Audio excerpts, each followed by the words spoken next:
Hello दोस्तों, कैसे हैं आप लोग। जय हिंद, जय भारत। मेरा नाम है अभिषेक गौतम और अभी आप देख रहे हो मास्टर जी फिजिक्स वाले यूट्यूब चैनल।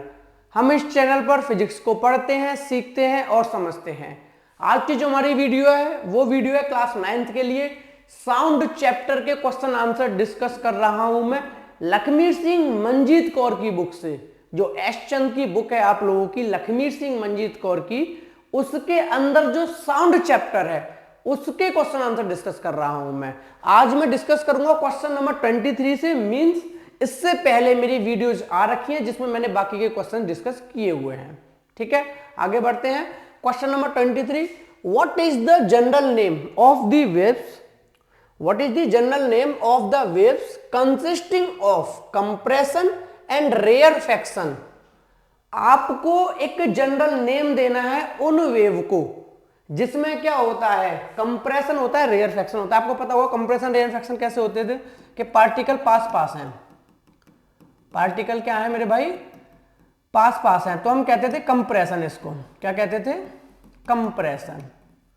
फिर क्या होता था कि दूसरे वाले फेज में अगर हम जाएं, ये होता था कंप्रेशन, अगर दूसरे फेज में जाएं तो यहां होता था रेयरफैक्शन, यानी पार्टिकल तो है बट दूर दूर है। फिर क्या होता था, फिर से आता था कंप्रेशन, फिर से क्या आता था मेरे भाई, कंप्रेशन। तो ये होता था कंप्रेशन एंड रेयरफैक्शन। तो ये किस टाइप की वेव में मिलता था, या इन वेव का जनरल नेम दीजिए। तो इन वेव का जनरल नेम क्या है, लॉन्गिट्यूडनल वेव। क्या है, लॉन्गिट्यूडनल वेव। क्लियर है। आगे पूछा क्रेस्ट एंड ट्रफ। जो क्रेस्ट और ट्रफ बनते हैं किसी भी वेव में, क्रेस्ट एंड ट्रफ का मतलब है कुछ इस तरीके से, क्रेस्ट ट्रफ। ठीक है, तो ये किस टाइप के बनते हैं, ट्रांसवर्स वेव में। किसमें बनते हैं मेरे भाई, ट्रांसवर्स वेव में। तो आपकी दो तरीके की वेव हो गई, एक हो गई आपकी लॉन्गिट्यूडनल वेव और दूसरी आपकी हो गई ट्रांसवर्स वेव। क्लियर है। आगे बढ़ते हैं, इसका आंसर यहां पे आप देख सकते हो। The wave consisting of compression and rarefactions are called longitudinal wave and the wave consisting of crest and troughs are called transverse wave. बिल्कुल क्लियर है मेरे भाई। आगे बढ़ते हैं नेक्स्ट क्वेश्चन की तरफ। नेक्स्ट क्वेश्चन है हमारा, state the general name of the waves in which the particle of the medium vibrate in the same direction as the wave. यानी कि आपको उस वेव का जनरल नेम बताना है जिसमें पार्टिकल्स वेव की ही डायरेक्शन में चलते हैं, यानी वेव इधर जा रही है पार्टिकल भी इधर जाएंगे, वेव इधर जा रही है पार्टिकल भी इधर जाएंगे, वेव इधर जा रही है पार्टिकल भी इधर जाएंगे। तो वेव के डायरेक्शन में पार्टिकल जाते हैं, तो वेव के डायरेक्शन में पार्टिकल किस में जाते हैं, कंप्रेशन रेयरफैक्शन, कंप्रेशन रेयरफैक्शन। इस तरीके से पार्टिकल भी आगे कंप्रेशन में, रेयरफैक्शन में दूर दूर। ठीक है, तो ऐसा किस में होता है, किस टाइप की वेव में होता है, तो ऐसा होता है आपका लॉन्गिट्यूडनल वेव में। तो आपका ये हो जाएगा लॉन्गिट्यूडनल वेव। क्या हो जाएगा मेरे भाई, लॉन्गिट्यूडनल वेव। आगे बोला at the right angle to the direction of wave, यानी कि ऐसे समझ लो कि अगर आप वेव आपकी इधर चल रही है तो पार्टिकल आपके राइट एंगल पे होंगे, यानी वेव इधर पार्टिकल ऊपर 90 डिग्री, वेव इधर पार्टिकल नीचे 90 डिग्री। तो ऐसे वेव आगे बढ़ रही है पार्टिकल ऊपर नीचे 90 डिग्री, अगर वेव इधर बढ़ रही है तो पार्टिकल ऊपर नीचे 90 डिग्री। ऐसा किस में होता है, ट्रांसवर्स वेव में। ऐसा किस में होता है, ट्रांसवर्स वेव में। तो इसका आंसर हो जाएगा आपका ट्रांसवर्स वेव। क्या हो जाएगा मेरे भाई, ट्रांसवर्स वेव।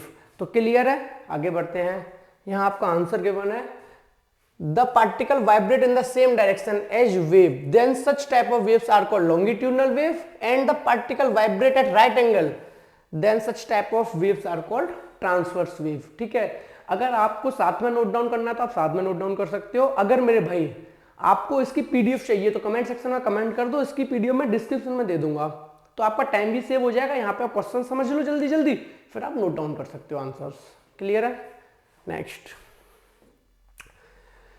क्वेश्चन हमारा, what type of waves are illustrated by the movement of a rope whose one end is fixed to a pole and the other end is moved up and down. यानी ये बात कर रहे हैं कि उस wave की बात कर रहे हैं जिसमें कि एक मान लो पोल है, ये क्या है, एक पोल है, यहां पर एक रोप को फिक्स कर दिया गया है, ये है रोप, यहां पे फिक्स कर दिया गया है। तो ये रोप कुछ इस तरीके से होगी, तो इसको क्या नाम दोगे, व्हाट टाइप ऑफ वेव, किस टाइप की वेव निकल कर आएगी। तो किस टाइप की वेव है, ये है आपकी ट्रांसवर्स वेव। क्या है आपकी ये ट्रांसवर्स वेव, आपकी एक रोप है, एक एंड पे फिक्स्ड है, ठीक है, तो क्या होगा ट्रांसवर्स वेव होगी। यहां तो फिक्स ही है, एक एंड फ्री है मूव करने के लिए, क्लियर है। तो आगे बढ़ते हैं, नेक्स्ट आंसर है इसका वही बताया है कि क्या बोलते हैं इसे हम ट्रांसवर्स वेव, ठीक है। मैं आंसर साथ के साथ इसलिए लाता हूं ताकि अगर आप इसकी पीडीएफ जब डाउनलोड करोगे तो आपको सीधा सीधा क्या होगा, आपको सारे क्वेश्चंस के आंसर्स एक साथ मिल जाएंगे। नेक्स्ट है what should an object do to produce sound, कि ऑब्जेक्ट को क्या करना पड़ता है साउंड प्रोड्यूस करने के लिए। तो साउंड प्रोड्यूस हमारा कब होता है, जब कोई चीज वाइब्रेट होती है, पार्टिकल ऊपर नीचे होते हैं, पार्टिकल आगे पीछे होते हैं, यानी पार्टिकल में वाइब्रेशन होना चाहिए, पार्टिकल में वाइब्रेशन होना चाहिए, क्लियर है। तो इसका आंसर क्या होगा, vibrations are necessary for production of sound, यानी कि साउंड को अगर प्रोड्यूस करना है तो क्या करना पड़ेगा, वाइब्रेशंस करने पड़ेंगे, बिल्कुल क्लियर है। आगे बढ़ते हैं, what is the name of the strings which vibrate in our voice box when we talk. जब मैं बात कर रहा हूं तो यहां से मेरे मुंह से आवाज निकल रही है वॉइस बॉक्स में से, तो किसकी वजह से निकली है, what is the name of the string which vibrate, क्या वाइब्रेट करता है। इतना तो क्लियर है, अगर मेरे मुंह से आवाज निकल रही है और यहां पे आप सुन पा रहे हो तो मेरी आवाज निकल रही है। अभी हमने डिस्कस किया था कि आवाज क्यों निकल पाती है, क्योंकि वाइब्रेशन होता है। तो अब हमारा कहां वाइब्रेशन हो रहा है, हमारा होता है वोकल कॉर्ड्स में, ठीक है, यहां वाइब्रेशन होता है तब हमारी आवाज निकलती है, क्लियर है। तो वही पूछा गया है, तो इसका आंसर क्या हो जाएगा, vocal cord vibrate in our voice box when we talk, जब हम बात करते हैं, when we talk vocal cord vibrate, clear है। तो क्लियर हो गया कि जो साउंड प्रोड्यूस हो रही है हमारी वो वाइब्रेशन की वजह से प्रोड्यूस हो रही है, ये तो ठीक है, पर वो वाइब्रेशन किस वजह से हो रहा है, वो हो रहा है वोकल कॉर्ड्स की वजह से, बिल्कुल क्लियर है। Next, name the device which is use to produce sound in laboratory experiments, यानी लेबोरेटरी एक्सपेरिमेंट्स में क्या इंस्ट्रूमेंट या क्या डिवाइस यूज होती है साउंड प्रोड्यूस करने के लिए। तो जो लेबोरेटरी में यूज होती है डिवाइस, उसका नाम होता है टनिंग फॉर्क, ठीक है। Tuning fork is used to produce sound in laboratory experiment. जब भी आप अपने स्कूल के अंदर लैब्स में जाओगे फिजिक्स की, तो वहां आपको टनिंग फॉर्क मिल जाएगा। तो वहां आप देख सकते हो कि वो यूज किया जाता है जिससे कि क्या हो, साउंड प्रोड्यूस हो और उस साउंड को हम किसी भी एक्सपेरिमेंट में यूज कर सकें, क्लियर है। आगे बढ़ते हैं, नेक्स्ट है what is the nature of sound wave in air. Air के अंदर साउंड वेव का क्या नेचर होता है, एयर के अंदर साउंड वेव का नेचर क्या होगा, जो साउंड वेव का होता है, चाहे फिर एयर हो या कोई और मीडियम हो। तो एयर के अंदर साउंड वेव का नेचर जो होता है कैसा होता है, the nature of sound wave is longitudinal wave, यानी लॉन्गिट्यूडनल नेचर होता है साउंड वेव का। एयर के अंदर कैसा नेचर होता है, लॉन्गिट्यूडनल नेचर होता है। लॉन्गिट्यूडनल वेव की फॉर्म में वो एयर में चलती है, लॉन्गिट्यूडनल वेव की फॉर्म में चलती है। इस बात का मीनिंग क्या था, फिर से बता देता हूं। इस बात का मीनिंग था कि पहले तो साउंड प्रोड्यूस करती है कंप्रेशन, क्या प्रोड्यूस करती है, कंप्रेशन, यानी कि एक ऐसी जगह पर होगी जहां पर क्या प्रोड्यूस होगा, कंप्रेशन, यानी पार्टिकल होंगे पास पास। तो यहां से मान लो साउंड चलना शुरू की, यहां से क्या चलना शुरू की, साउंड चलना शुरू की, तो पहले कंप्रेशन आएगा, यानी कि पार्टिकल को पास पास क्या किया, पुश किया, क्या किया, पुश किया, फिर पीछे हो जाएंगे, यहां आ जाएगा रेयरफेक्शन, यहां आ जाएगा रेयरफेक्शन। तो ये पार्ट कंप्रेशन, ये पार्ट रेयरफेक्शन, फिर आगे वाले पार्ट में फिर से कंप्रेशन। चाहो तो मैं डिवाइड कर सकता हूं, लेकिन डिवाइड नहीं करते हैं जनरली, क्योंकि ऐसा कुछ बैरियर नहीं होता बीच में, सिर्फ कंप्रेशन रेयरफेक्शन फॉर्म होते जाते हैं। तो यहां पे फिर से क्या होगा, कंप्रेशन होगा, यहां पे फिर से क्या होगा मेरे भाई, कंप्रेशन होगा। यहां पर जब कंप्रेशन होगा तो इसके बाद क्या होगा, फिर से रेयरफेक्शन होगा। तो इस तरीके से एयर के अंदर साउंड एक जगह से दूसरी जगह जाती है।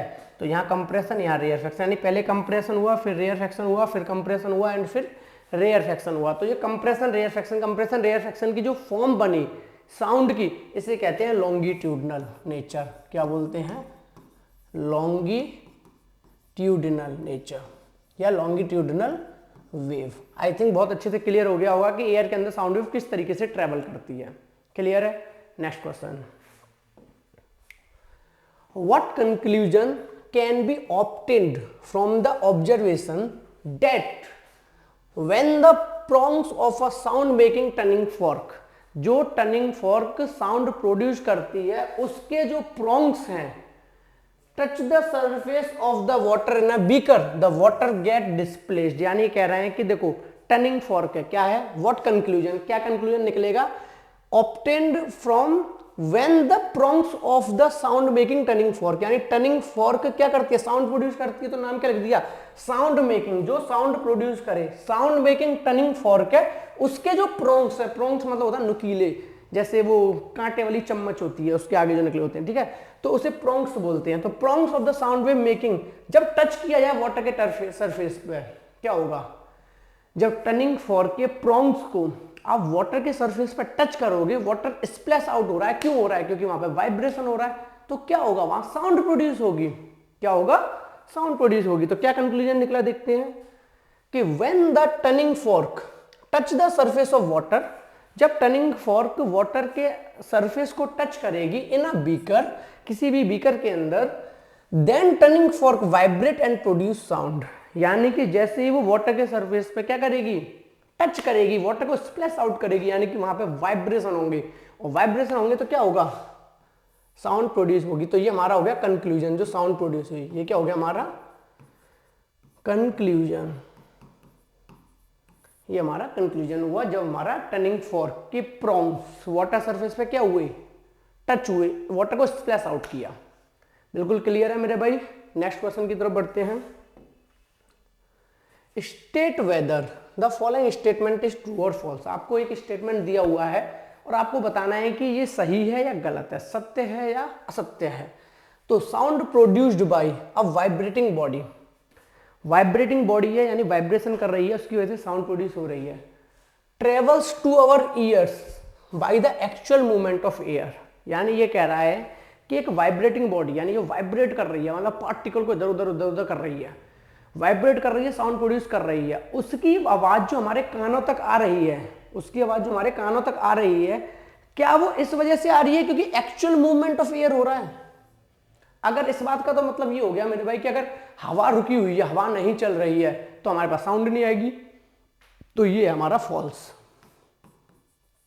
क्या है मेरे भाई, फॉल्स, क्योंकि ऐसा बिल्कुल भी नहीं होता कि एक्चुअल मूवमेंट ऑफ एयर की वजह से आपको साउंड सुनाई देती है। क्लियर है, तो इसका आंसर देख लेते हैं। आंसर क्या होगा, फॉल्स, जैसा मैंने बताया कि गलत है। Sound produced by vibrating body travels to our ears, ये बात सच है कि जो साउंड ट्रेवल कर रही है, प्रोड्यूस हो रही है वाइब्रेटिंग बॉडी की वजह से, हमारे ईयर तक आएगी bye the movement of particle at that space only, उस स्पेस में जो पार्टिकल है उनकी वजह से आती है, एयर के मूवमेंट की वजह से नहीं आती। जैसे कि मान लो यहाँ आपका ईयर है, यहाँ साउंड प्रोड्यूस हुई, तो ऐसा नहीं है साउंड प्रोड्यूस हुई, हवा चल के जब आएगी ईयर के पास तब जाके आपको आवाज सुनाई देगी ना, सिर्फ इसके बीच में पार्टिकल है, बहुत है। साउंड यहाँ प्रोड्यूस हुई, compression rarefaction, compression rarefaction, compression rarefaction, यानी कि यहाँ जो पार्टिकल हैं, यहाँ पर क्या है मेरे भाई, जो पार्टिकल्स हैं, उन पार्टिकल्स की वजह से साउंड यहाँ तक आ पा रही है, ना कि एक्चुअल मूवमेंट ऑफ एयर की वजह से आ रही है। तो ये बात क्लियर होगी कि एक्चुअल मूवमेंट ऑफ एयर की वजह से नहीं आती है, पार्टिकल है उस स्पेस में इसलिए आ रही है। ठीक है, आगे बढ़ते हैं।